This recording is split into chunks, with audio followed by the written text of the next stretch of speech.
le sais, j'adore mon métier. J'ai toujours voulu monter ma propre entreprise. Mais je m'en sors pas bien toute seule.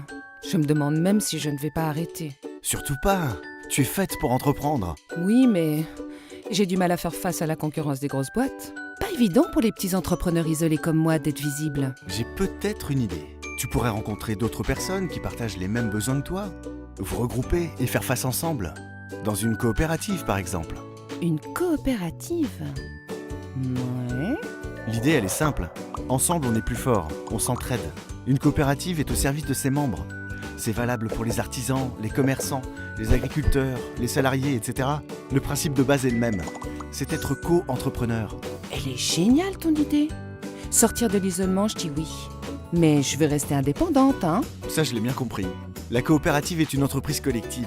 Chacun participe aux décisions stratégiques et même à l'élection des dirigeants. C'est de l'interdépendance.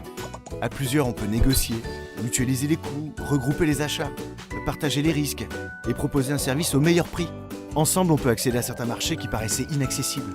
Oui, mais pour réussir, il faut investir. Grâce à la coopérative, tu peux investir dans un outil industriel ambitieux. Partager un lieu de production, une enseigne ou une logistique commune. Tu n'es plus seul, tu ne fais plus tout toi-même. Tu peux aussi partager les savoir-faire, la comptabilité, la formation ou le conseil. Tu disais que les salariés pouvaient eux aussi s'organiser en coopérative? Oui, ils peuvent s'associer pour partager leur outil de travail au sein de sociétés coopératives et participatives, des SCOP. Mais alors, les consommateurs, les usagers, eux aussi peuvent créer une coopérative? Voilà, t'as bien compris le principe. Les usagers peuvent se regrouper en coopérative autour d'un projet pour améliorer leur pouvoir d'achat, accéder à des services pour eux et leur famille. En changeant d'échelle, tu obtiens de meilleurs tarifs. Tu peux négocier avec les fournisseurs. Par exemple, des consommateurs peuvent décider de se réunir au sein d'une coopérative alimentaire et proposer des produits locaux ou bio à prix raisonnable.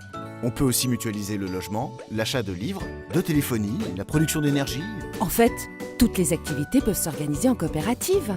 C'est ça, tu en as la preuve tous les jours, au quotidien. Les personnes qui choisissent le modèle coopératif font d'abord vivre l'économie locale. Ce sont par exemple des magasins proches de leurs consommateurs, des banques de proximité, des habitats coopératifs, des services à la personne, que sais-je encore. L'idée, c'est la mise en commun. En coopérative, la solidarité prend tout son sens. En coopérative, on parie sur le collectif, on mutualise, on répond aux besoins des membres de la coopérative et on fait vivre les territoires. Moi, j'adhère complètement. Et vous ?